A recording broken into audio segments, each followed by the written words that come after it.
It's so unnecessary. It's unnecessary. I make bloody good desserts without alcohol. For example, in tiramisu, right?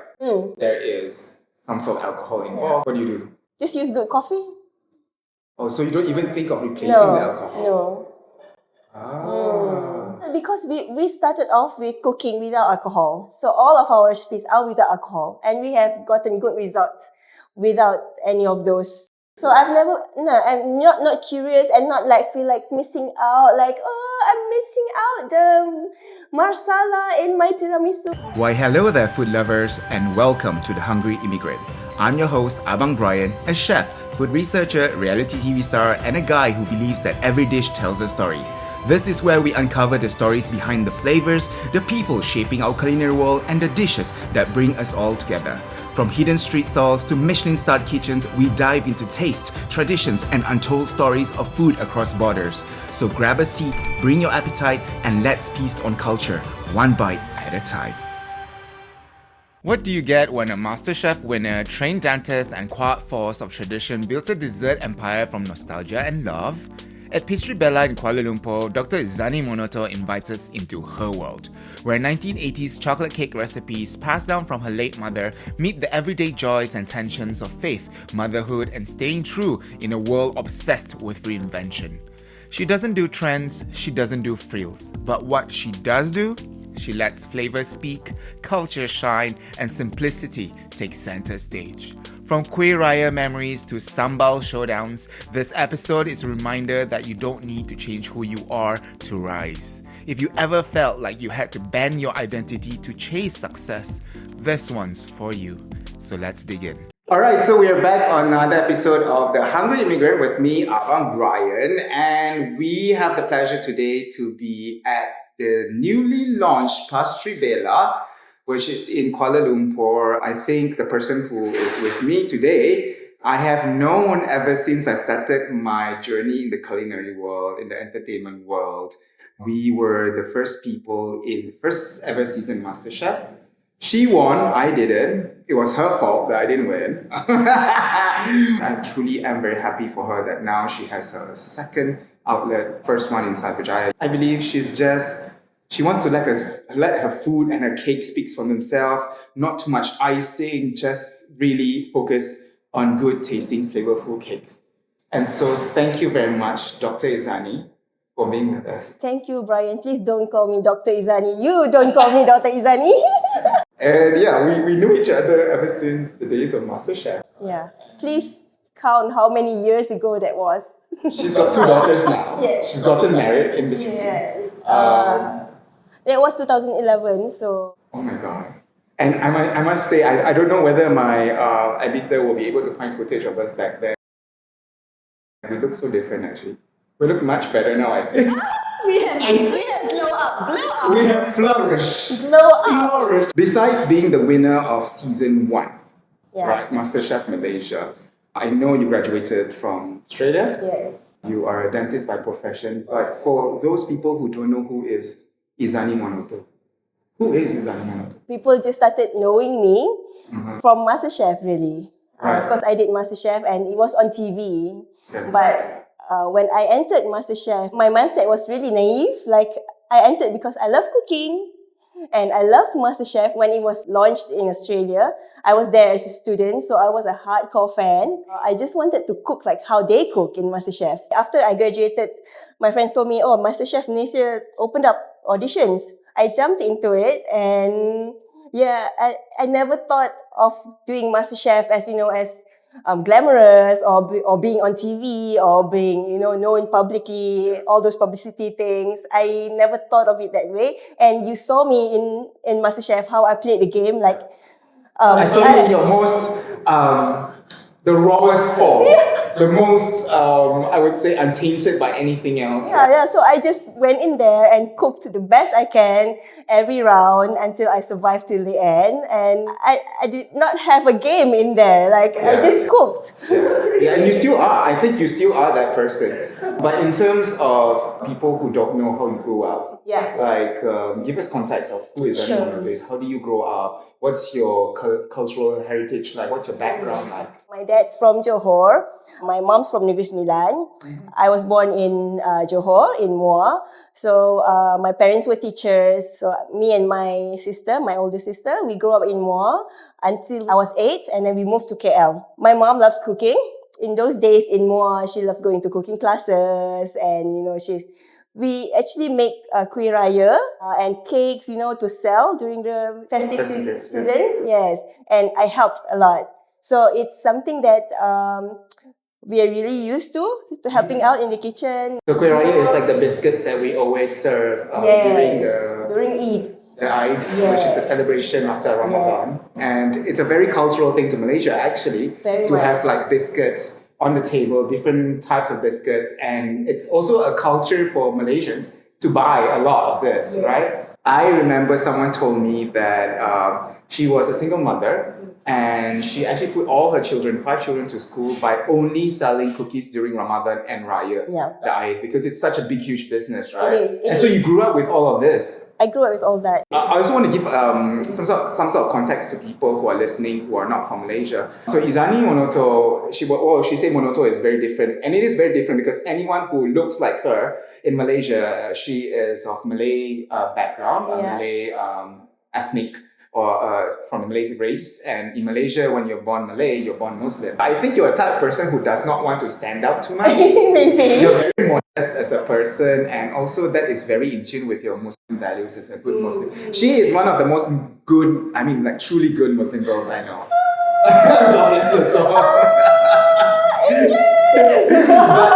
But I must say that what is not modest is like the flavors that she likes to play with. And is this inspired by the flavors that you grew up with? Tell us about I think so, because starting with the kuih raya and all that, that's, of course, kuih raya, there's maybe, 10s or 20s of different types of kuih rayas that we make every year. The ones that we usually put in labor, like Almond London, because you have to make the cookies, bake the cookies, and then you have to, when the cookies is done, you have to roll it in chocolate, dip it in chocolate, and sprinkle the nuts. So actually, even as a very young girl, I was involved in all of those steps. To clarify, it's called Almond London. Literally, this cookie is an almond nut that is coated with cookie batter, baked, and then coated with chocolate ganache, I think, and then melted chocolate. Sometimes it's melted chocolate and some nuts on top. Yeah. I don't think it comes from London. I don't know where it comes from though. We have to research that. Thank you. Please let me know when you found out. I don't know. It's something that's very significant. Yes. One of the biscuits that I think, and this is also very Malaysian, across the years when we celebrate the Eid, there will be those legendary biscuits. Yeah. And then those that will come and go, like fashion, right? Besides London Almond, what are the other biscuits? Those days, those were the recipes. Kuih bangkit, and then Mama Carey, and Biskut Kapal. What is Biskut Kapal? Biskut Kapal is very difficult to find. Biskut Kapal now is literally a boat shape. Yeah, because kapal is boat, yeah. So it's like a pastry base. Okay. With a coconut frangipan. Okay. With cherries and chocolate rice and whatever thing you can put inside. Please Google it up, and it's Biskut Kapal. Yeah, so Biskut Kapal. Yeah. So in Malay, there's this aluminium tiny boat-shaped balls. Yeah, because in the Malay language, biskut is biscuit. So we were colonized by the English as well. So our language has some English words. So biskut is this biscuit, right? Or cookies. And kapal is sheep. So it's like a pastry shaped post. Yeah. And I've never had this actually. Yeah, Biskut Kapal. So that's what I remember. And then the cakes would be Benji Roll. I don't know if you know about Benji Roll. Benji Roll is kind of like a Swiss roll. So it's a Swiss roll sponge. Okay. But Benji Roll is multicolored. So you have the base white sponge, and then they have maybe pink or pastel pink, orange and green and yellow or blue, something like that. And they would arrange that colorful sponge into when you make checkerboard cookies. Right. Inside the main white sponge and with buttercream, and then roll it inside. So you have that checkerboard shape.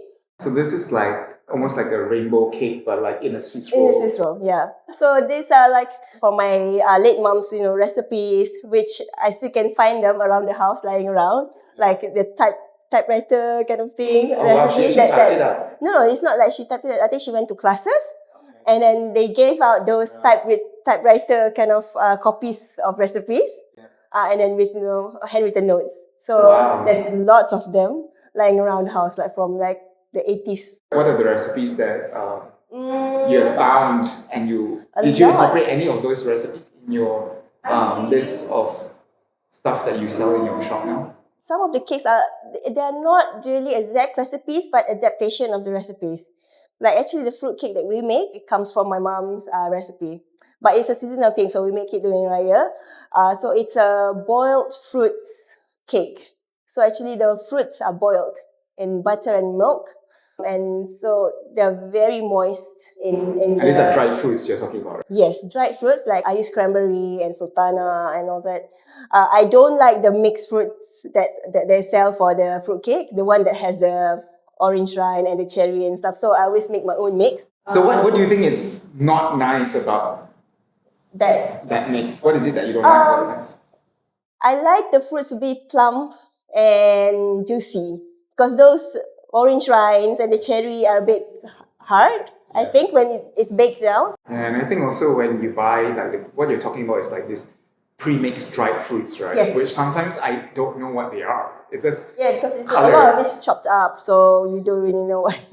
To be a bit more clear to people who are listening, it's similar to the Christmas kind of fruit cake without alcohol. Yeah. That's so interesting that we also have that for Raya, because I do remember that for Raya. Because fruit cake is very typical in Malaysia, and a lot of people have made signatures of fruit cakes for themselves. And I think my fruit cake using my mom's recipe is really my favorite. Like there's really good steamed fruit cakes around, but I still love this version. It's not steamed, it's a baked fruit cake, but the fruits are actually boiled. Right. So the moistness comes from that mixture of the boiled fruits. Right. So this is the things that you remember most about your mom. Yeah. And actually, I have to say, the chocolate cakes we have here, we have a lot of chocolate cakes in Pastribella. And the chocolate cake base actually comes from that 30-year-old recipe back in the 80s when, she goes to learn baking classes with all these different ladies, So that chocolate cake recipe has traveled quite a long way. And so this style of baking and even the recipes, I mean, your mom, God bless her soul, she's no longer with us. No, I'm sure she's smiling down on you. I'm so proud of you. I'm sure she's very proud of you. Not only that you are flourishing in your business, but also as a mom. And so I think she's done a good job. I'm sure she's good. Don't cry. She's very happy. But anyhow, how would you describe? So your mother has been a very big, huge influence for you. How would you describe your mother's culinary style? Simple. Because she's from Negeri Sembilan, so her native cooking is, the Negeri Sembilan food, which is spicy, all the coconut milk and the chili api, the spicy bird's eye chili and the rendangs, So those are the native cooking that my mom does. But because being someone who travels, she traveled to other states to do her studies, and also she worked in other states. She loves to explore actually different flavors, and she loves cookbook. And the collection of cookbooks that she has is amazing, that I actually started learning, just loving food, just looking at pictures from cookbooks. Just at home. And those days, we had no internet, so it's not just about Googling. So we have to go through the cookbooks to look for recipes and try recipes. And we lived in the UK for a year because my father did his master's there. And there's kabut sales every week. Yeah. So that's what we do. We go to the kabut sales and she scoured for cookbooks. So she has like this mountain of collection of cookbooks that's from the UK. So I had a lot of reference for cooking just from that. Yeah. It's so funny, like the way you're describing your mom, you are truly describing yourself. I mean, I've known you for so long, and when you're talking, because this is the first time we've talked so intimately about your family and your heritage, and like now I get it. And I love these conversations because we don't go into this depth, right, about talking about stuff, and like literally you just describe yourself. And I hope that your daughter one day will describe you, and it's in her. But like, I think that is so beautiful. Like, so even your mom and you also, right? You guys have lived abroad. You lived was it Adelaide? Yes, yes, I studied in Adelaide, Australia. It's so weird. So that we are almost the same age, and actually by the stroke of fate, I went to France. If not, I will be University of Adelaide. So we'd have been friends too. So living in so many places and living in different cultures around you. My question is, how do you stay true to yourself? How do you maintain your culture? How do you make sure that you are still you? I think it's because my family is just very grounded. My parents are very much in the community, in the neighborhood. I guess they keep us grounded, so even though we travel abroad, so it's just that I'm very used to being, this Malay girl. Yeah. That even if I go abroad, you send me to the wildest, Wildest area, west. area, wherever, I'll still be me. I'll still be this timid, modest Malay girl, so I don't know. I think it's just the upbringing. And of course, our faith and religion plays a part into it. And I think my parents are just really, they're not like very strict or really conservative or like mengongkong you or anything like that. But I don't know, it's just the day-to-day life, the day-to-day practice, living by example, I guess. I think in Malaysia, I think we have come very far. But back in the days when I was on MasterChef with you, it was a scenario in Malaysia where people would see me cooking on TV and ask, hey, is that boy I look Chinese, right? And I don't look typically Muslim. So they would be like, oh, he's a non-Muslim cooking on TV. Is he cooking halal? I remember that question so well. It is much different now. The tolerance and the acceptance and how we have embraced different cultures and races. But I remember your father, I think whenever we, like someone who's non-Muslim, when we go to Muslim people's house, back in the days, to be honest, this was my experience. Don't quote me, but it's my own experience. When I go into a Malay community or a Muslim community, it was always seen like this person is an outsider and we need to help him discover Islam, or like there's certain things like to preach and there's like certain things like, oh, maybe they don't understand. But I always remember like Hari Raya, or I don't know, some different events that we were together, and your father has always and your mom has always been like, oh, this is Brian.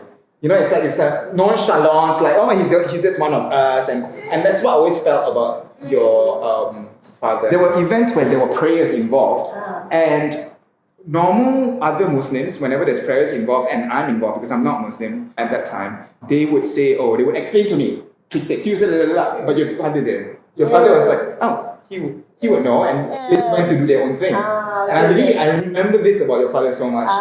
Okay. Yeah, now that you mentioned that, growing up, both my parents were quite insistent on opening us up to the world.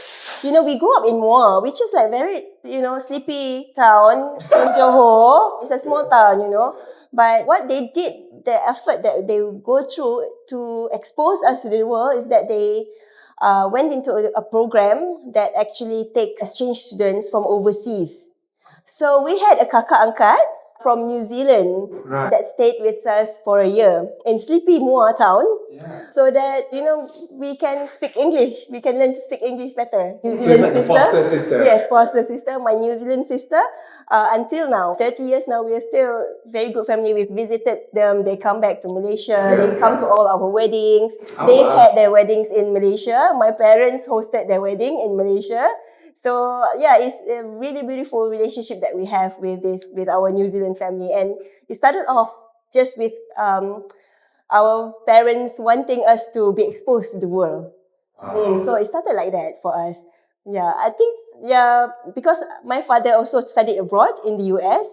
So he's really quite sporting. My parents, they're both religious. Yeah. They're both, the surau folks, but they're very interesting and fun. But I feel that for me, both your parents are like, I don't know whether I can say this, but they should be what Muslims and Islam is. They never make a big deal out of it. They are Muslim and they believe in their values at their core, but they never wanted to impose it on anyone else. Yes. And I feel that most of my Muslim friends in Malaysia are like that, and I don't feel that it's extreme, or sometimes, there are views of Islam in a certain way, and I feel that your parents really, for me, painted a very beautiful picture of Islam. But yeah, we digress. Okay, because you're a chef and also because you like baking, right? And I think this one is really good for not only for our Muslim listeners, but also for our listeners who may think of baking and preparing food for non-Muslim, our non-Muslim friends who are preparing food for Muslim friends, whether it's baking and all. So like a lot of desserts, you love desserts, right? And a lot of desserts have alcohol in it, right? So practically, how do you replace alcohol in? It's so unnecessary. It's unnecessary. I make bloody good desserts without alcohol. For example, in tiramisu, right? There is some sort of alcohol involved. What do you do? Just use good coffee. Oh, so you don't even think of replacing the alcohol? No. Ah. Because we started off with cooking without alcohol. So all of our recipes are without alcohol. And we have gotten good results without any of those. I believe that you and I have been so long in the kitchens that when you read a recipe, you roughly know how it would taste like, how it would smell like, right?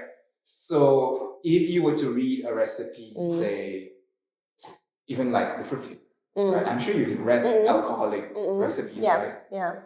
What's your process in your mind? Eliminate it and carry on. Do you not look at these recipes at all, or do you? No, I just carry on with the recipe, but I just omit the alcohol part, because usually the alcohol part is a tiny bit, so it really doesn't change the ratio much or anything like that. It does not change the baking ratio, but so it's a tiny bit. I would say that it does change, honestly. Okay, because but I wouldn't know, because I've always. I guess we've gone on with true. recipes that have no alcohol and have no problem with it. If you don't know, you don't know, right? So you've never been like curious? So I'm not curious and not like feel like missing out, like, oh, I'm missing out the marsala in my tiramisu. No, I've never been, I've never had that feeling. So I don't have the need for that. What is the one thing when you've traveled, right? What is that one thing when you come back after being abroad for a very long time? What's the one thing that you look for? On the flight, maybe like, nasi lemak from AirAsia. This is a shout out to AirAsia. Tony Fernandez, if you'd like to sponsor our next season, Dr. Ezani is here with us. But not really lah. Nowadays, even when we travel abroad, we're looking for Malaysian restaurants to eat abroad. Okay, let me ask you that question. What do you think about Malaysian food abroad? Some of them are actually good. And I think also because you are someone who is very, very grounded by your religion, right? How is it like traveling as a Muslim person when it comes to food? It's okay. We go for seafood, because I love the local food. I love to, try out new things, So it's not like you go to a European country and stuck eating kebab like the whole trip, So I'm not like that. So we go out, eat truffles, eat pasta and truffles in Italy, and try out the fish and chips. But always have to ask, is there, alcohol in the batter and things like that. I love food. So, it's a miss, if you go out and travel and not try the country's food. The bakeries especially. I love going to all these different bakeries. So because like what Dr. Ezani is saying is kebab, basically, because I know a lot of friends who are Muslims. They travel abroad and kebabs are usually run by people who are Muslims.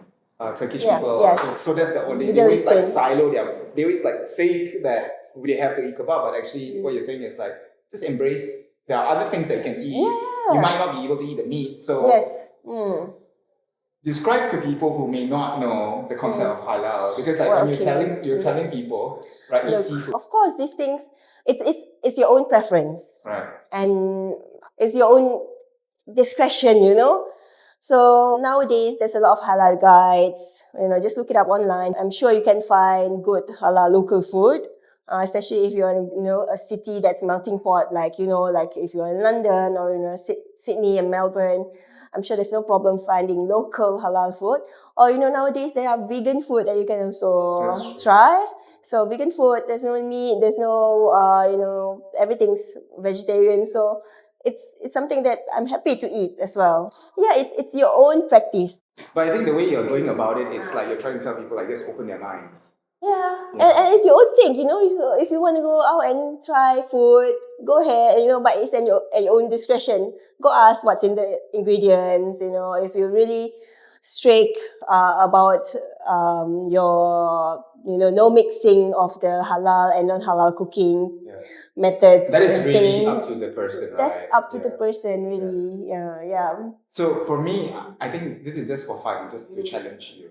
We cook, right? We both cook. We all know that when you cook alcohol, and usually when we cook with alcohol, we cook the alcohol out, right? So even if like fish and chips and that, it does use alcohol, but you cook the alcohol portion out. But do you think it's okay? That kind of thing, there is a guideline. Yeah. So putting alcohol in food, it doesn't matter if it evaporates or not. I'm not a religious scholar, not my place to explain this properly, but what my understanding is that it's alcohol for drinking is put in food. Yeah. So it's intoxicating in that form. If you put it in food, even though it evaporates, it's still haram. Yeah. So it's all knowledge. These are all knowledge that you have to learn about. Let's talk about fusion food. Yeah. I don't know what your stance is on fusion food because now you're telling us that you have so many influences in life, and then like there's so many factors involved, which a lot of answers to that. Some people there was a trend of fusion food.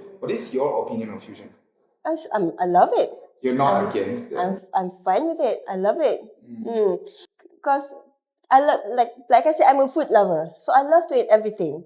And I'm not that anal about, things have to be kept in its own category exclusively, Because like you said, the world is a melting pot. Our palate is a melting pot. So, but fusing food together has to be appropriate and... Give me an example of when it's not appropriate. Have you had fusion food that you go like, oh my god, this does not work? Not really. The fusion food is the fusion of whatever that doesn't work. It's maybe just the cooking or, just the palate on that kind of, that recipe, maybe. But for me, because I like to keep my food simple. Exactly, right? Yeah. But putting chili api in a creamy pasta is not really fusion anymore nowadays. It's just playing with ingredients. Right. So for me, fusion food is not really a big deal because it's all just a play on ingredients. Right. So let me ask you whether you believe in the word authenticity. Sure. What is authenticity to when it comes to food? If you're going for like authentic, like what it was from like 100 years ago. Yeah. Is that authentic? Okay, so for example, you are Johorian, right? Yeah. So if you go to a stall that says, I serve authentic Johorian food, do you believe in that? So, of course, like recipes, anyone can cook those recipes. Even if they're not Johorian, they can cook the recipes. Yeah. And if they're Johorian, they can cook the recipes. It's fine. But at the end of the day, the taste is subjective. Everyone's perception of taste is subjective. So I may be Johorian and I'm eating this laksa Johor or mi bandung. For me, this is okay. This is acceptable for Johor, for Johorian authentic flavor. But to some other people, may not. Yeah. So it's very subjective. So I think, do you agree with me when we say like sometimes we want to preserve authenticity because we want to preserve the cultural origin of the dish? I don't think it works like that. Oh, you don't think so? Yeah, I don't think it works like that. If you want to conserve it, it's going to be like really like exclusive to just one group of people or one cook that does that recipe, But recipes are not for keeping to yourself, right? It's like for spreading and everyone can cook it and share it.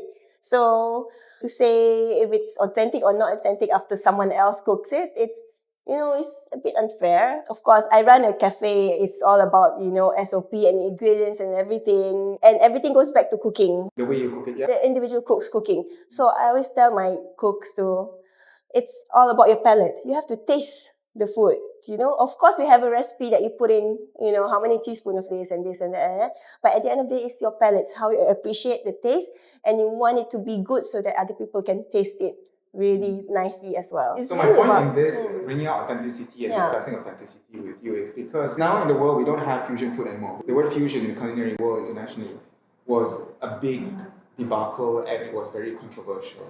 Is fusion food now destroying authenticity? Because now we are mixing so many types of influence, right? So for example, if a typical Johorian food is laksa Johor, right? So is laksa Johor going to be destroyed by fusion food? No, it's not. I don't think so. People are still going to make laksa Johor. I don't know, maybe one restaurant will make laksa Johor carbonara or whatever. One restaurant will make that. But laksa Johor will still be there forever. You believe that when it's authentic and culture will always be there because it's who we are, right? That's what you say. And it's 100 years of people eating the same thing. So you think it will not disappear? No, I don't think so. Okay, so in your opinion, laksa Johor, how do you eat it? With your hands or with fork and spoon? Both is fine. Why do people want to fight about this? I don't care. Okay, so what's important? If you want more gravy, if you want the kuah to be banjir, eat it with a spoon so you can, spoon up the kuah. Yeah. So, but if you like it dry, then eat with your hand. So it's fine. You get annoyed because people always talk about this, right? Why want to fight? It's just food, just enjoy lah. Being a mother of two, right? Do you believe that it's important for your children to inherit your cultural heritage, your food heritage? Yeah, definitely. I mean, culture as a whole, not just food, but language, speaking the language, learning the adab, sopan, susila, Malay, It's our the ways, manners. the manners and the ways, it's important. Cultural etiquette. Wow. Yes, because my kids are like speaking with American slang now. Where are they getting it from? You don't speak like it. Your husband doesn't speak like that. Online. Oh, online. They learn from wherever they watch online and, from the games and Roblox and all those kind of things. Yeah. And then that's how they speak with their friends on like WhatsApp chat. Right. Yeah. So, but my kids are okay. They speak Malay at home. We speak Malay at home. So, it's not like sampai tak boleh cakap Melayu. Kan? So, I'm happy with that. But just the understanding of the language is important, I think. Yeah. Like the cultural nuance of the language, like when they're reading like proper Malay text, they cannot understand because they don't practice it in their day-to-day life. Yeah, and I think that the nuances in languages is something that you can go on and on about because actually in the Malay language, it represents who we are as Malaysians as well because there are ways of saying one word that can mean so many things. Exactly. And you can say it because it's more polite. And even the intonation. But let's talk about food heritage. What is it that you feel that your children need to carry on? I don't think I have problem with my children. They love Malay food. They request for Malay food. They eat rice with asam pedas and curry. Yeah. And so that's because Mariam is like that. So I think it's something that don't really have a lot of problem with because she enjoys Malay food. But she's quite picky in terms that if that's what she likes, like she loves asam pedas, she loves curry, she loves masak lemak and sambal. But other than that, it's a bit difficult to get her to taste. But eventually she does. It's just that I don't know why she's become quite picky when all we do is actually go out and eat a lot of things.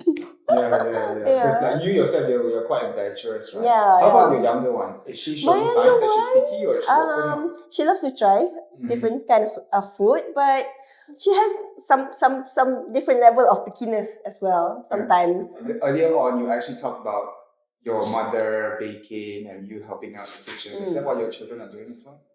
I try to.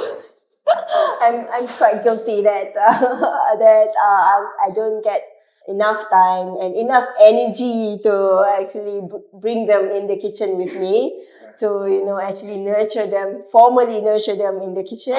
But what they do is if they come in the kitchen, just let them to make a mess. But I don't have that much time to properly get them involved with me in the Do you think it's kitchen. important? Maybe yeah, it's important, but maybe if Mariam's a bit older, maybe 10, 11 or 12, then I'll get her to do chores instead in the kitchen, start helping out, and that's really how you learn by being forced to do things. That's so the Asian way, right? Like it or not, you start by doing first what you don't like, and then you... Yeah, but she has that. Even when she was younger, she was 7 or 6 at that time. I left her alone for a while, and then I saw that she's gone into the kitchen and took up the pan and cooked her own eggs. So I never teach her formally, but she's seen me doing it, and then she had that logical thinking to already do that by herself. So let me ask you the same question that I asked you earlier on, but in the eyes of your daughter. If it is, let's say, 20 years down the road, and I should be alive, I hope I'm still alive, and I ask them what are the memories of their mother, what do you think they would say? God, it'd be bad. Because I'm like... No, but what would be the food memories? That you talk about? Memories. Oh, I don't think I can achieve that yet. I don't think so. So I'm guilty as hell. Oh my god, I'm making all my guests cry. But I think definitely there will be a lot of food memories that they will evoke. You are continuing on the dream of your mom. I think your mom never had a cafe or a proper stall. You're continuing on that. I'm sure your daughters will pick up after you and yeah, I'm hoping Mariam sees me to, grow this business, and she sees how we go to work, and she sees how things work inside a cafe, and I hope, maybe when she's a bit older and she can work, I hope she can work with me to run the business. It's not just about the food, it's about the whole operation of things, so maybe I don't mind. I mean, if it's not the food she's not into, maybe it's about running the business, and that's still good. But she's already 10 years old, right? You used to run a cooking school for children, right? You know that, right? For 15 years. And I would say to people that at the age of 3, 4, you can really see that the kid actually has certain people are born with a certain talent or a certain inclination towards cooking. I didn't have that because I never grew up like you. I think a lot of people from MasterChef have this story of growing up with their mothers or grandmothers. I didn't have that, right? So I never knew that. But do you see that in your children, that they have some sort of inclination? I think so. Mariam would have that natural logical thinking and dexterity, with her hands to do that. I think Mariam would. And Fatima is very interested always. She always takes her stool and stand up with me and she wants to cook. And she knows, okay, that's hot, panas. So she stays away from what's hot. But she just stays there and still look at cooking. It starts from there, though. Yeah, it starts from there. I hope it's just natural eventually. Because being the good Muslim girl that she is, she looks like very gentle and all, but I know this one. She's quite strict as a person, and when she's like doing her thing, like don't disturb her, like she wants to do it, and then when she's in her mind doing things, so that is a little bit of your character, in my opinion. I think there's so many more things that we can chat about. I think this is the problem I have whenever I chat with friends. I forget that it's a podcast, and I just talk like we have like hours and hours, but we are running short on time. However, I like to end every episode that I do with everyone with something called the Sambal Survey. Okay. Right? So in the Sambal Survey, what we'll do is we have 3 sambals that I've brought with me. Everywhere I go in the world, I'll bring 3 sambals. One is cooked by me. One is cooked by one of the most influential or popular foodie influencer who sells like 100,000 units of sambal. I think you know who this person is. And then one is also a sambal that is by a nasi lemak chain. Okay. So you taste it and then you tell us which is your favorite.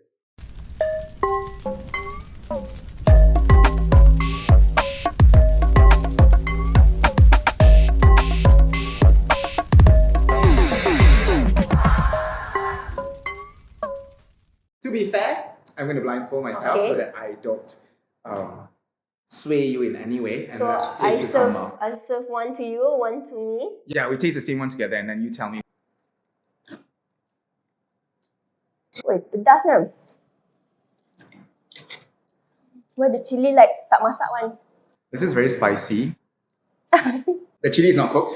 But the chili not, yeah. This one is a bit spicy. But I think this is not sweet enough for me. I like mine sweeter. For me, the balance is alright. Oh, is The it? sour, the sweet, the shrimpy taste, the belacan taste is there.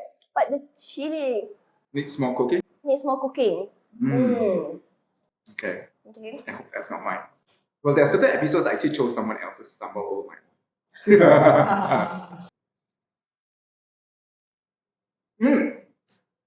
That's too sweet. That's like, No, this one to me is not masak. this one's so super sweet. I personally don't like this one. But to me, when you say the chili is not cooked, this one, the chili is not cooked to me. I can't taste the level of the cookedness of the chili anymore because of that spice from the first one. So I don't know. I cannot tell. What do you think about the texture? What do you think the color? Very rough. It's a rough kind of sambal, I think so.